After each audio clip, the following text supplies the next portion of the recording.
destroyed, mismanaged, given wrongly. When you have been paid your income, your wages, your salary, you should lay out a plan on how to use it. But instead of laying out a proper plan on how to use it, you waste it on things that are not necessary. And then you come around and blame it on the person that paid you.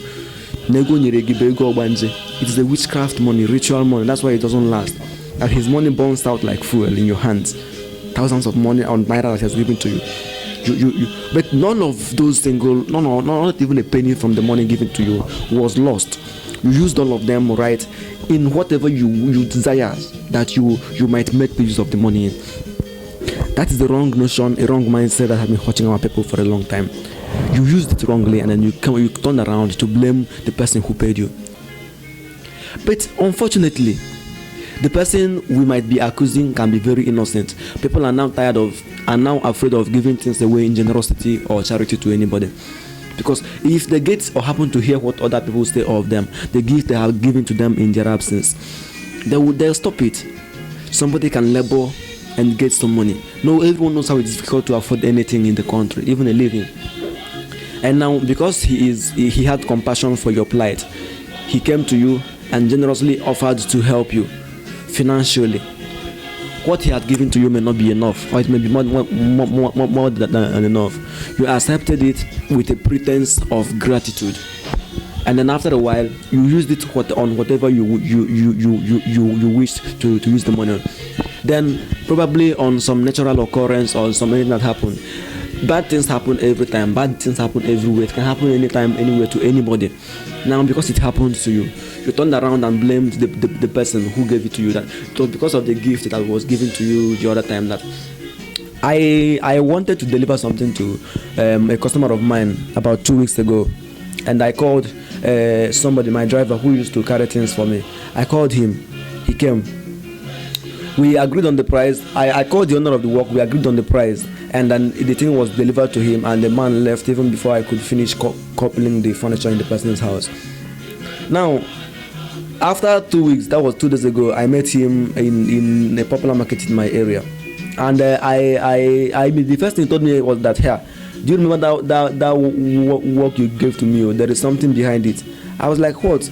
That after giving me after he has delivered the work to me, he fell into the hands of Ministry of Transport workers, those Agboro people that used to hang on the roads, who robbed him of more than half of what he was paid. How was that my fault? And as he was coming home, he came across what they call again, FRSC or whatever, road transport, road safety workers. And then because his vehicle was not roadworthy, they mounted what is happening in Nigeria. They wanted him to find him something, and he himself, being a rough guy, didn't want to pay it. So they mounted his pickup truck, and then they ran around the whole city of Enugu before they begged him to come down. And immediately they came down, they wanted to arrest him, and then he had to zoom off. I analyzed the two occurrences that happened at the same day. I was like asking myself, where was that my fault? I'm just an innocent customer who patronized your service. Was I the one that told you not to take care of your vehicle, or did I tell you not to to disobey traffic rules? Ministry of Transport charged you for breaking the rule, and you already know the law. You should pay for it. And now, how is that my fault? That is a notion, a mindset that has been hurting our people for a long time. It is something that needs to have been stopped. But the mind of man is built inside his brain. So you can force somebody not to take a particular action. You can force him to relocate to a particular place. You can force him to stop living a particular lifestyle. But anything that is in the mind that he has believed in, it is very difficult for you to force him to stop doing it, because that thing he believes in is inside of his mind. It is in his brain. He knows it, he controls it, and you cannot have an access to the person's mind. That is the major problem. I believe that once the mind has been liberated, the physical bronze is nothing. It is these little beliefs about spirituality here and there that makes life more difficult for us. Not even the effect of spiritism itself. The spiritual realm has its own power. I know both God has power, the demons has power, the power of good and the power of evil, and both of them have the power to hurt humanity. But it is all good of us to understand that there is a limit to everything, the limit of our belief, the limit to anything that we can do, the limit to what we can say. But sometimes any spirituality or any religious belief that surpasses the judgment or the logical reasoning of the mind should be questionable.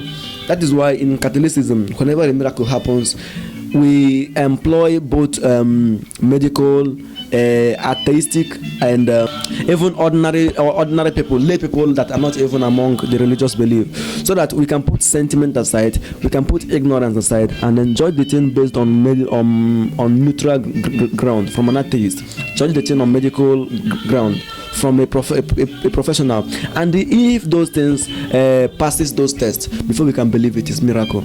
But anything that is not illogical or difficult to believe or difficult to accept can often be questionable.